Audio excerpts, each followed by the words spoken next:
J'avais un ami dans Moussala qui m'a pension. Azumbonga passion nyonso. Elle a une petite moko babandeko. Alors banga mwana moso yo amata kitafona zwani. Akazu mwana wanataka mkolo. Pesa ngamena bien. Une jeune fille moko tata na za 7 ans. Ta ki ba mtu abimi pension ça déjà na 65 ans. Abimi pension. Mbonga pension na ye. Le corps de la relation va lui c'est mbongo ni après 5 ans. A comme na combien? 70 ans. Akelo na mwana moko 21 ans. Abai mwana ngaka funa joya matakita.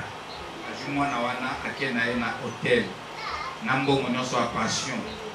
Ake kuna fandisi mwana na lobi voilà. Seconde dimina yo bime para na bala yo. Bozo nyonso za $70,000. Mwana na lobi ça va na ndimi kasi. Sepele sindo tunendenga koka ko sepela. Mwana la mkina kala boye azo gonfler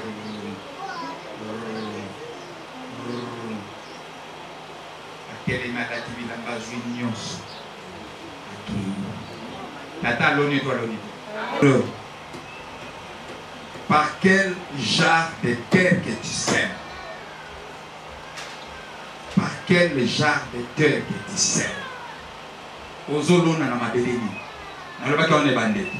Oloni na mabela makasi, oloni awa. Loi ya semai.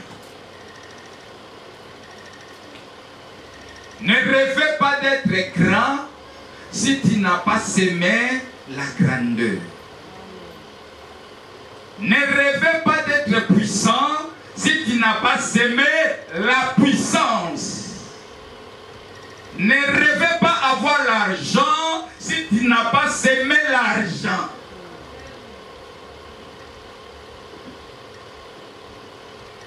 Biloko oyo nyonso na lobi ezali ba nature.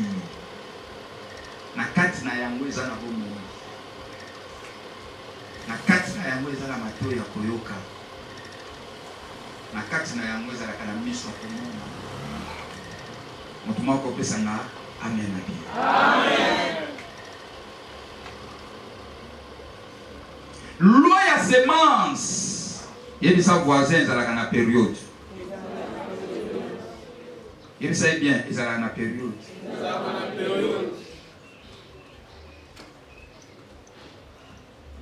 Est-ce que période oyo tokobuka manga?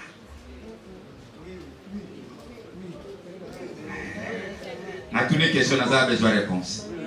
Est-ce que la période de Kobuka manga? Est-ce que la période de papa de Kobuka malala? Pour Nani? Ah, très important. Écoutez, na kata loi ya semai. Ezalaka na période.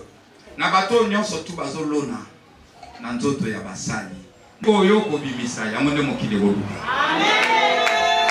Yango mokili oluka essentiel ilona moto distraire yote toza na ta ya moisson tikanga na lona ezata na ngapo na ozela moisson. Ah yene même moisson eleki kolona nelengi.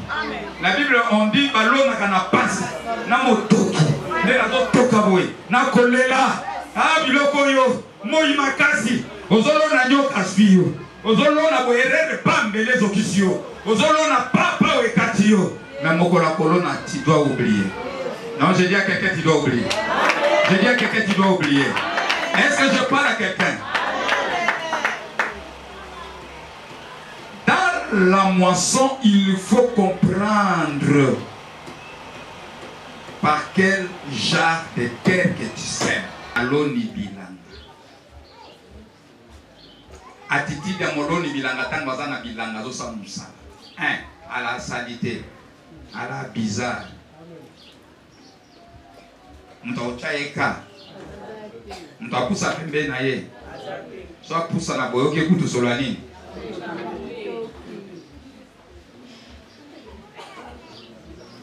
Mais produit oyo ye abimisaka nandaka fachi bali ya ndunda nandaka fachi bali ya matende.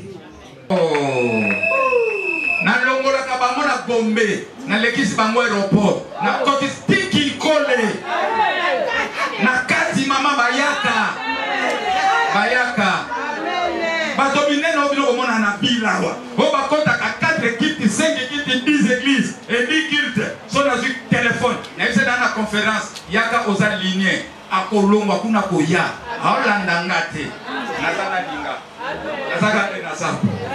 Est-ce que je parle à quelqu'un? Mais c'est moi son nga na londa yango ekanga. Est-ce que je parle à quelqu'un? Le premier jour, dans un coup de téléphone, quand Dieu m'a dit, toi, pour ce que tu as fait pour moi, moi je me décide de t'élever. Quand Dieu se décide de t'élever, qui peut freiner Dieu? Nana koyebi sanza megeyete akita ata tatu aboti ata mama aboti ata père spirituel ata koko amolini akoko kate parce que ta ya moisson so que c'est et ça la insaisissable que personne ne te retient au nom de Jésus. Amen.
Rite 2, 9 à 10, je lis au nom de Jésus. Amen. Regardez où l'on moissonnait dans les champs. Et va après elle. Je défendis à mes serviteurs de te toucher. Et quand tu auras soif, tu iras au vase et tu boiras de ce que le serviteur aura puisé. 10. Alors elle tomba sur sa face et se prosterna contre terre. Et elle lui dit, comment ai-je trouvé grâce à tes yeux pour que tu t'intéresses à moi qui suis une étrangère? Parole du Seigneur. Notre thème est intitulé le temps de la moisson. Notre thème s'était divisé en deux grandes parties. La première partie c'était, nous avons fait l'étude sur le temps. On avait expliqué aux gens s'il y a des choses qu'un homme ne peut pas négliger sur la terre, c'est le temps. Si aujourd'hui nous voyons il y a des grands messieurs, je dis des grands messieurs, non, pas des hommes, je dis des grands messieurs, messieurs, pas une femme, des grands messieurs, Mibali à Minene, Mibali à valeur, Mibali à Lokumo. Si on les voit aujourd'hui, ce sont des personnes qui se donnaient de la discipline pour ce qui concerne le temps. Et s'il y a aussi aujourd'hui des grandes dames, ce sont des dames qui sont vraiment données des disciplines dans leur vie pour ce qui concerne le temps. S'il y a des hommes négligés ou négligeables dans ce monde, ce sont des personnes qui négligent la notion du temps. Alléluia. Alléluia. Les autres prennent ça normal. Non, c'est à la congolité. On peut l'appeler à 9h, il se présente à 15h. Il dit, comprenez, nous sommes des Congolais.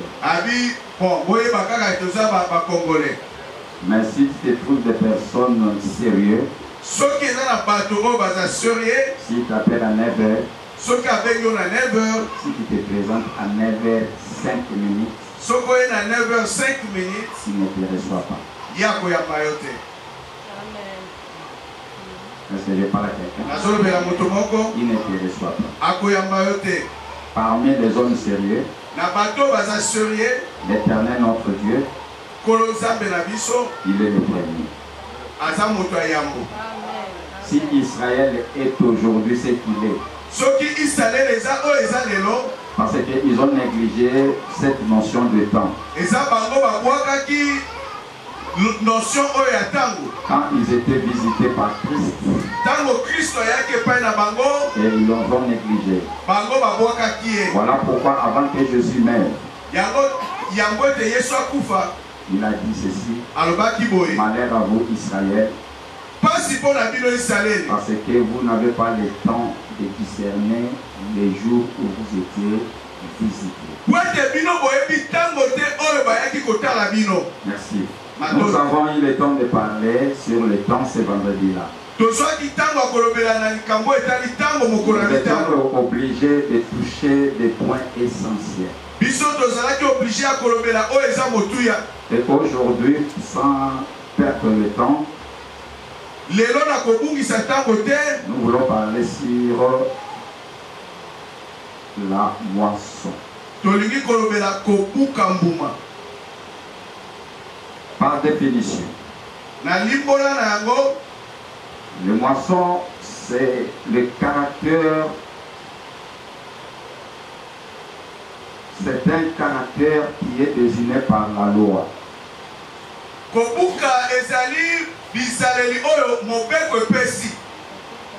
Et c'est la loi du sémail. Cette loi ne dépend pas seulement des chrétiens, mais c'est pour toute personne ayant le souffle de vie que ce soit païen, que ce soit chrétien. La loi du sémail, ça ne regarde pas les nations. Non, moi je suis juif et l'autre là c'est un Congolais. Cette loi ne dépend pas de notre race.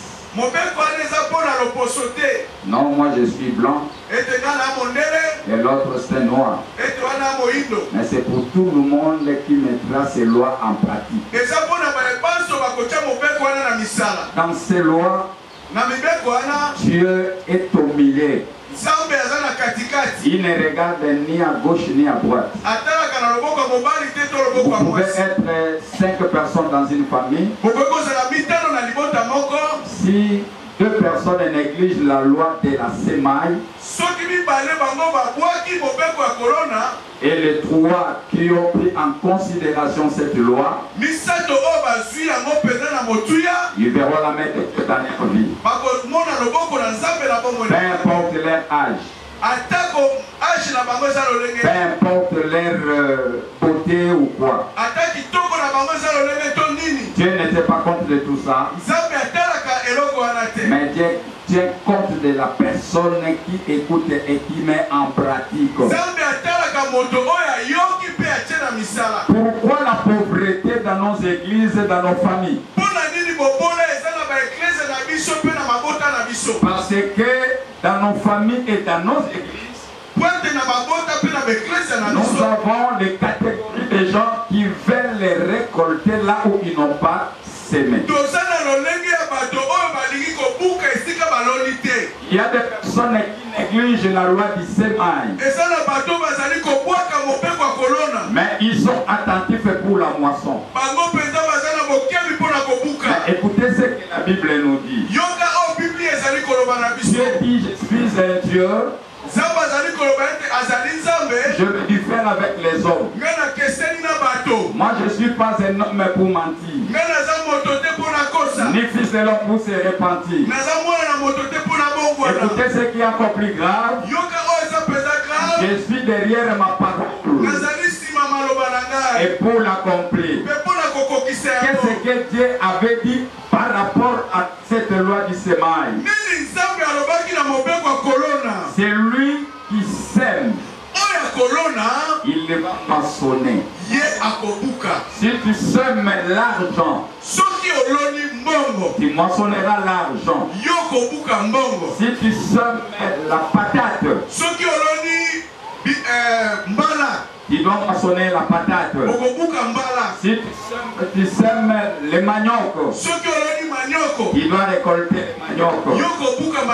Personne ne peut récolter quelque chose qui n'a pas semé. Ça c'est la loi de Dieu. Je vais vous ramener quelque part dans le livre de Pissot, dans le livre de Proverbes chapitre 6. Si vous pouvez prendre Proverbes chapitre 6, verset 6e. Écoutez ce que la Bible nous dit. Si nous sommes prêts, on peut lire.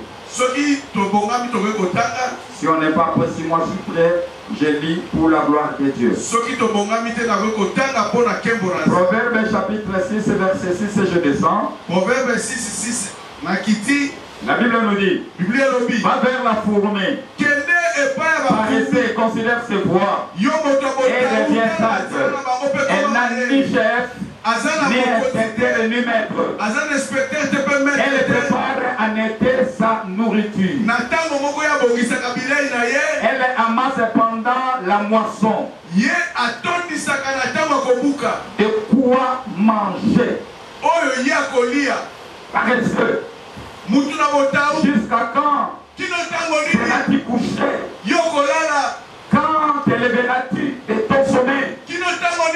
Un peu de sommeil, un peu de soupoussement, un peu de croiser les mains, et la pauvreté te surprendra comme un rôdeur. Est-ce que je parle? Amen. Écoutez, Dieu prend la fourmi. Si on prend cet extrait-là, tu prends cette fourmi, il y y a beaucoup de personnes, nous négligeons cet animal. Cet insecte-là, nous la négligeons. Si on le voit auprès de toi, tu dois le piétiner. Mais écoutez, Dieu, il a des leçons à nous donner par rapport à cet insecte. Il dit, va vers la fourmi. Considère ses voies. Et devient sage. Qu'est-ce que la fourmi fait? Pendant l'été, il le prend la nourriture, il part pour aller semer quelque part. Pendant la saison de pluie, il n'aura plus le temps d'aller chercher. Il va aller prendre ce qu'il avait caché. Et il vient, ça commence à lui servir comme la nourriture. C'est dans la loi semaille. Si toi tu ne sèmes rien, n'attendez rien pour la moisson.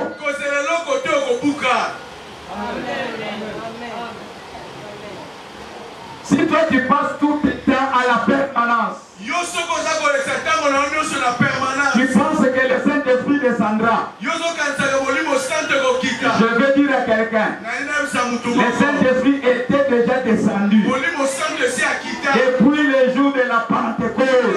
Le Saint-Esprit est là sur la terre et il va monter pendant le jour de l'enlèvement.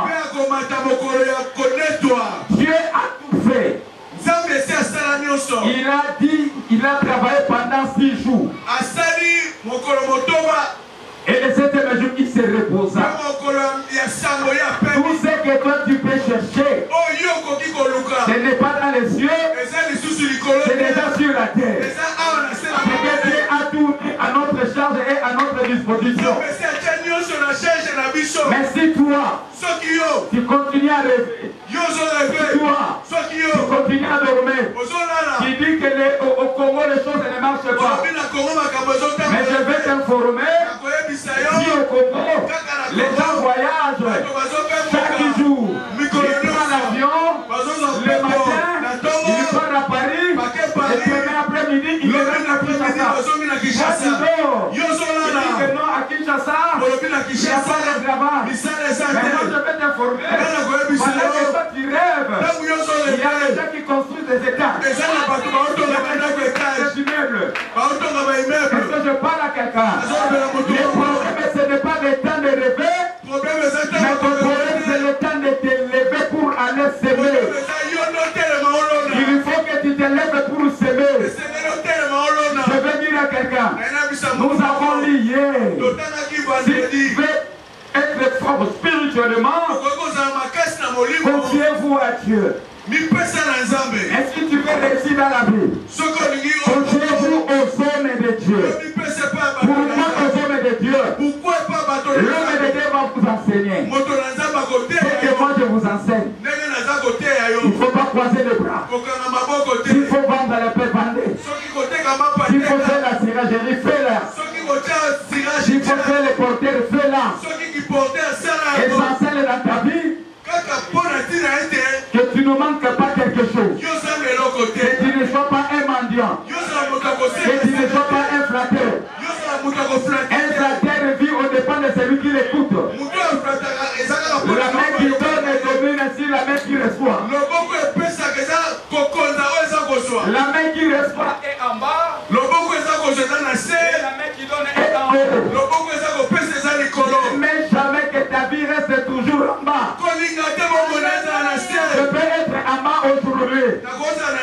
Mais je te donne 5 ans. Avec la loi du sémage. 5 ans après, quand tu viendras, tu ne me trouveras pas là où vous m'avez laissé. Pourquoi? Parce que Dieu c'est Dieu.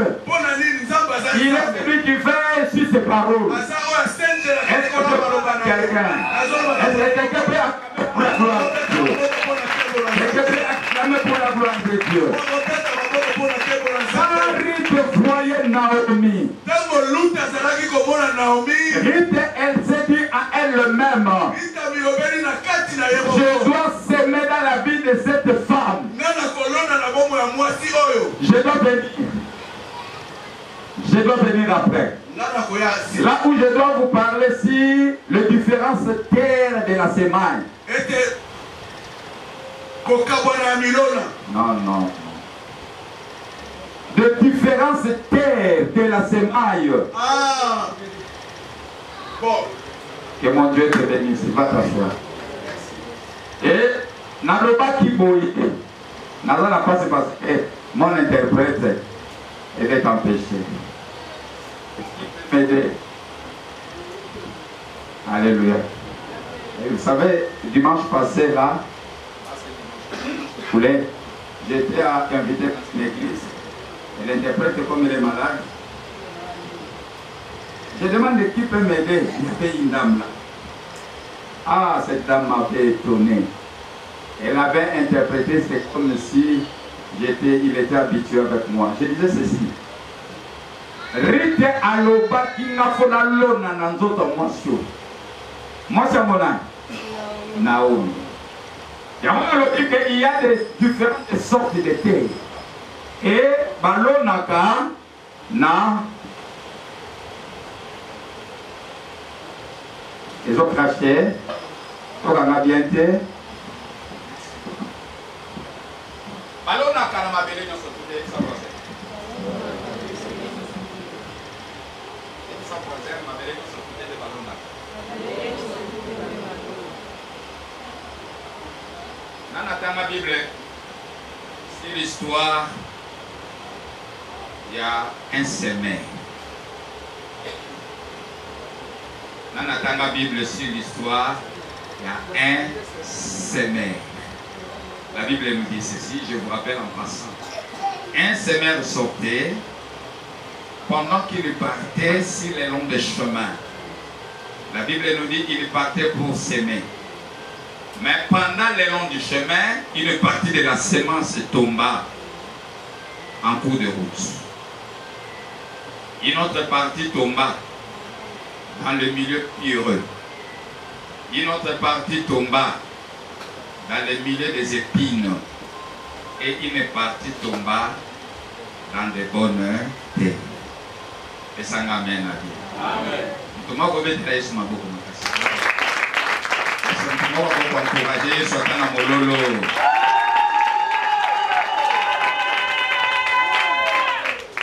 Écoutez, quand on donnait l'explication, nous avons 4 sortes de terre. Ma belle, nous sommes place ballon à on a monté on a koyaki les loin à chemin. Bible spécifique réponse c'est bandekele bayaki bozwango balé bakenango. Oye koyaki na mabanga faute à racine. Yebisanga faute à racine. Moyen c'est ma cette pikama ezate mo itango yaki esala gini e kausa ki semence. Oye koyaki na kati ya banzube ezokola na ngo nzube atelemaki awo nzube atelemi awo semence tango za muke azokola bien mais tango semence abandi kofungwama abandi okota na kati ya banini ya banzube jusqu'à ce que banzube esali nini étouffer semence. Mais où est quoi qui n'a pas noté? Il faut qu'il fruit, moko pesa qui 5, moko 30, moko 60 et moko 1000. Je suis venu ce matin pour te montrer la bonne terre que tu peux s'aimer pour moissonner un jour. Et amen, maintenant, c'est pas le Alléluia. Là où il y a l'esprit de Dieu, il y a là le mouvement. Est-ce que je parle à quelqu'un? Voilà. Ruth avait compris, avait les yeux pour voir la personne ou la personnalité qui était cachée en Naomi. Voilà pourquoi un homme de Dieu, un enfant de Dieu, il faut que tu pries beaucoup à Dieu pour que Dieu t'ouvre tes yeux. Il faut que tu serves Dieu tout en étant les yeux ouverts. Parce que si tu n'as pas les yeux ouverts, tu ne comprendras pas les choses de Dieu. Ndengeni nzambe atambolaka. Par principe nzambe pe makambo nzamba lingi. Lokola misu ezana bekai qui ne doit pas voir. Comme Orpa, misu les alaina ba ekai. accompagnaki Naomi bien te. Atale kaka lobi akomine mobange. Lokola ko mobange ni na kozwe pa na ye.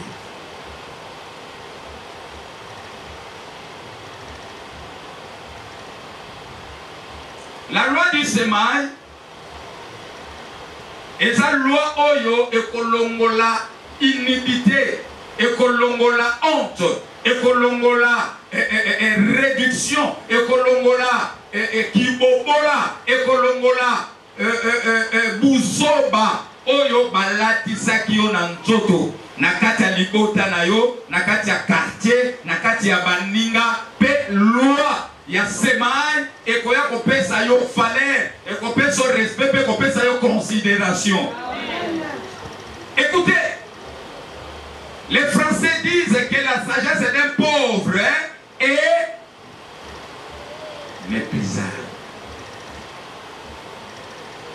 Vous voyez que moto aza bobola mayele na ye ezokaka na considération te. Nana kozwa mayele ya moto abobola na considération. Quand il viendra au milieu des gens pour parler, Daza Zoba, Adaza Kizengi, Bakoyambaye na honneur, Bakopese Sika Lokumu, Be Bakoyoka Buzoba naye. Bayoka Buzoba naye.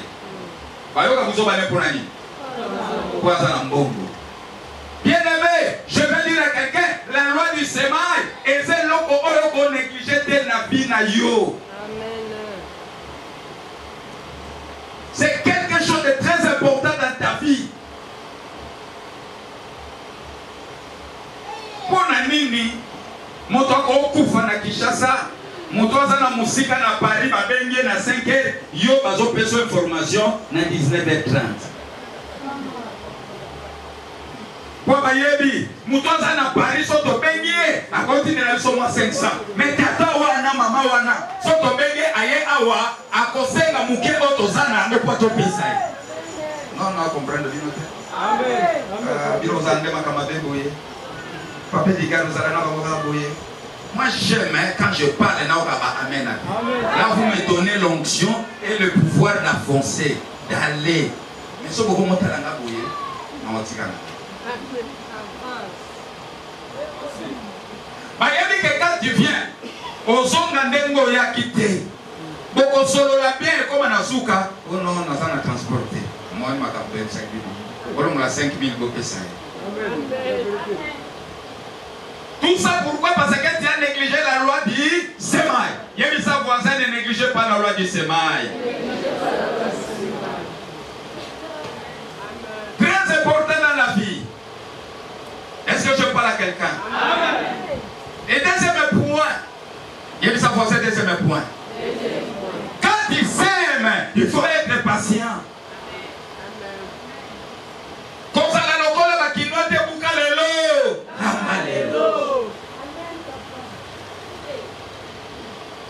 Au moins du mois si, on lignait les lots, au tchelito il est lot, au bien qu'à bisou les lots, car les lots, au tchelito il est lot, au pessier bisou, car les lots. Personne bisonga sepela au monde ngo pena biso on ngi senga bilanga bilima ne so ntutu na muki na chiko goite photo bimano ka lelo so kyo meki lobi na tombo ke tunazo biso cimetière na biso benga ngo tunazo ya bino ko to so pa benga ngo ni na ite c'est je parle à quelqu'un ko wana te so moni bitabe o baloni lelo ekoli lelo eteli lelo ba pesi odi akolia te ezetabete. Amen.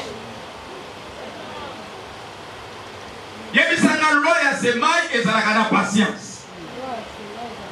Yebisanga loi ya semail ezalaka na patience. Et ta récolte ça ne dépend pas de toi et de moi. Ta récolte ça dépend de Dieu. Je dois vous expliquer pourquoi. Nana salone loko awa. Nana salona bilanga awa. Bako peso expérience que non. Et ça na bilanga ya masangu soki oloni et ça la 3 mois. Ok pikola. Bato ba pikola bangu ba mususu na mabele ko ça la 3 mois. Mususu ba pikola bangu ba ko ekembate. Est-ce que je parle à quelqu'un? Amen. Nana saso mangu ba nzela ya mai ya mubezu. azoli angazo kangu bango za mai pe abahene ngu bango pe kabine yango pe abwaki yango. Pourquoi? Parce que azala pressé, azala ki temps ekokaté. Bato bazo kabilo ka pressé, bazo kabilo ka kopola. Écoutez, Ruth était posée, était calme. Abandi kota la binga fona semaine nzoto a maman yo. Fona semaine. Na emitani na kobuka. Na ina bando yebisa mutu moko. Oza mutu ali koso sali bilanga. Tango zo semaine zala na professeur. Wa kolakson ndenge bachaka kwanga na mabele. Ala kison ndenge bachaka nguba na mabele. Makambo na zo yebiso bo ketuna bato basala bilanga ba yebiso. Ne balona ka tembe ya kwanga. Soko o baloli yango tembe ne kopola. So vu côté o ekendaka na mabele yo tyango na moyo. Tembe ne dina. Mais so vu côté zalaka na mabele yo tyango na mabele. So pas ka Michael te ka pour bébé. Et là Jésus Christ. Na kata loi ya semai toza na temps. Et nous avons deux temps. Premier temps, c'est le temps des hommes. C'est le temps des hommes. Batu bakoko bandoye biso balobi.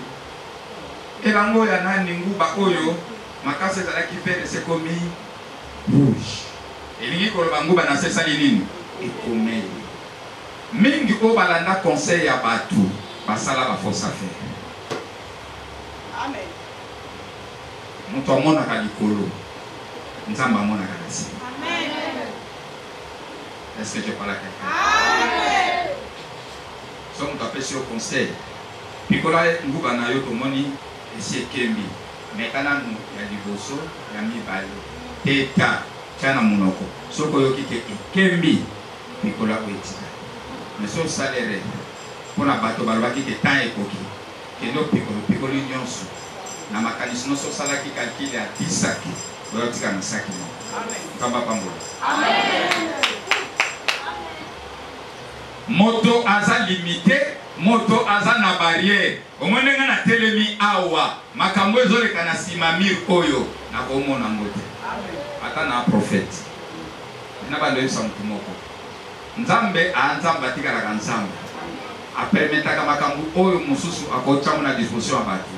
Eza makambo mususu akopermettre ti. Ata ba prophète o basakola na Bible. Eza na biloko nzamba bombela ba prophète. Amen. Amen.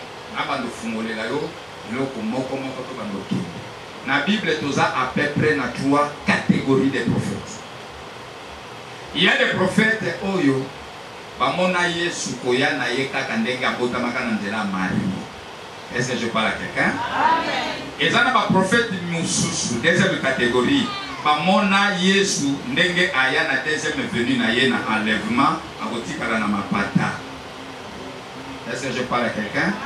Et troisième catégorie, ezana ba prophète o bamona Yesu na tous les 3 mouvements christologie.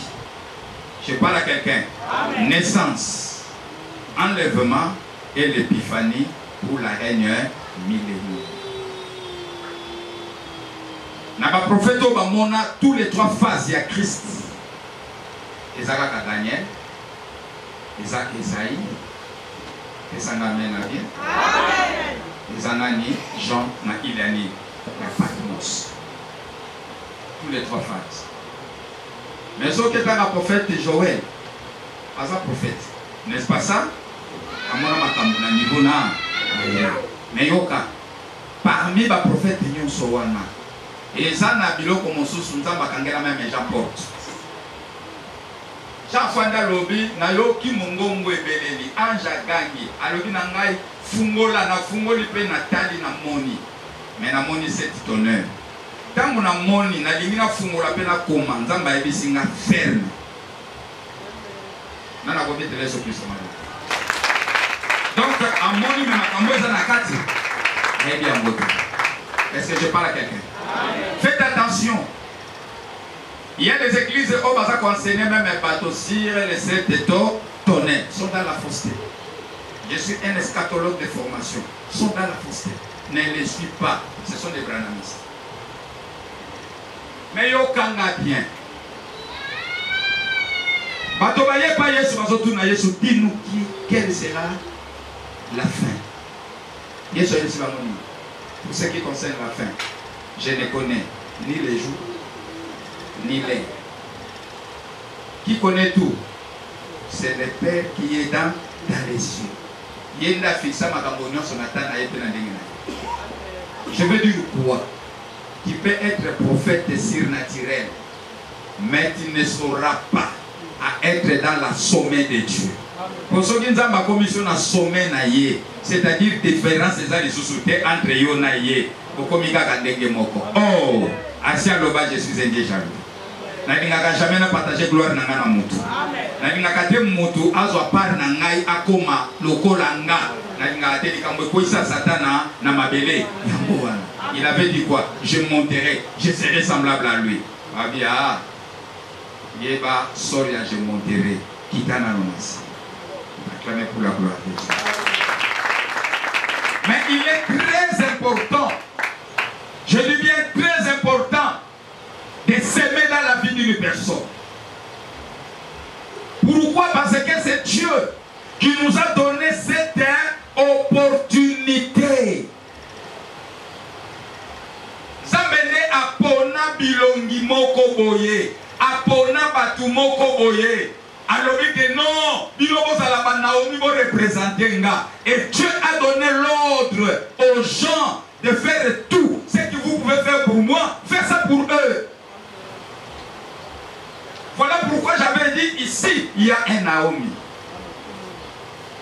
Quand tu fais pour le Naomi de cette église, tu fais quoi pour lui? Mais écoute-moi, si toi tu ne fais pas pour ce Naomi, l'Éternel Dieu est capable de prendre son Naomi en charge. Est-ce que je parle à quelqu'un?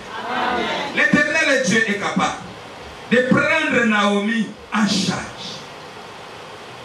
Cette Naomi, c'est la terre. Il y a sémence. Oyo yo esengeli o porter semence na yo et pas na ye.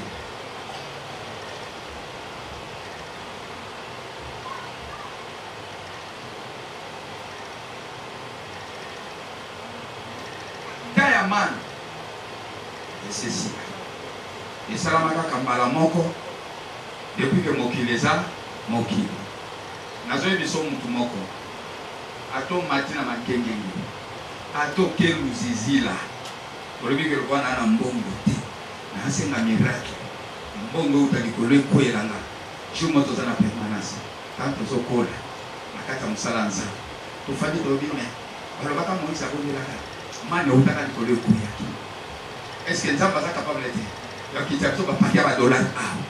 To bandi ba prier. To bondeli onction qui dit to parler à langue aussi les tolobi amen amen to taraka tout ce n'y a rien. Il s'en a un réveil. Il s'en a un réveil. Il y a des gens qui rêvent jusqu'aujourd'hui. Oh non, moi je serai grand. Tu seras grand par rapport à quoi? Est-ce que tu ne sais pas que la grandeur a un prix à payer? Oh moi je serai élevé. Tu seras élevé par rapport à quoi? Tu ne sais pas que l'élévation a un prix à payer. Oh moi je serai un homme riche. Tu seras un homme riche par rapport à quoi? Mais tu ne sais pas que les hommes riches, ils ont un prix à payer. Une fois qu'on sait, Biman a vie à facilité. Comme ça le dit, Ata et Loko. Il y a Ophélé et Sengaga. Ata et Loko. Il y a Ophélé et Sengaga. Nana.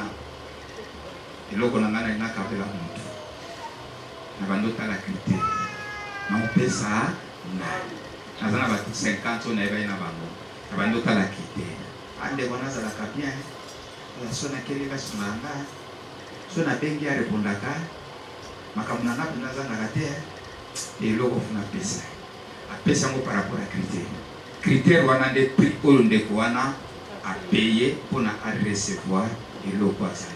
Amen. Loi ya sema. Ne rêvez pas d'être grand si tu n'as pas semé la grandeur. Ne rêvez pas d'être puissant si tu n'as pas semé la puissance. Ne rêvez pas avoir l'argent si tu n'as pas semé l'argent.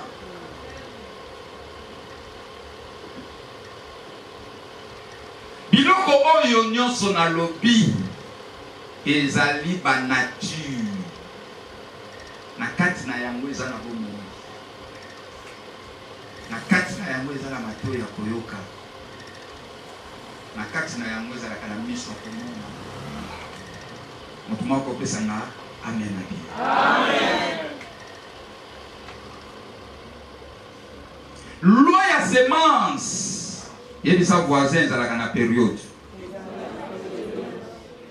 Il dit ça bien, ils sont dans la période.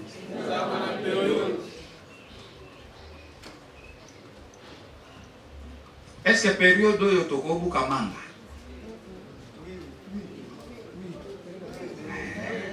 Na toutes les questions, nous avons besoin de réponse. Est-ce que la période où tu as beaucoup de manga? Est-ce que la période où papa tu as beaucoup de malala? Pour nani?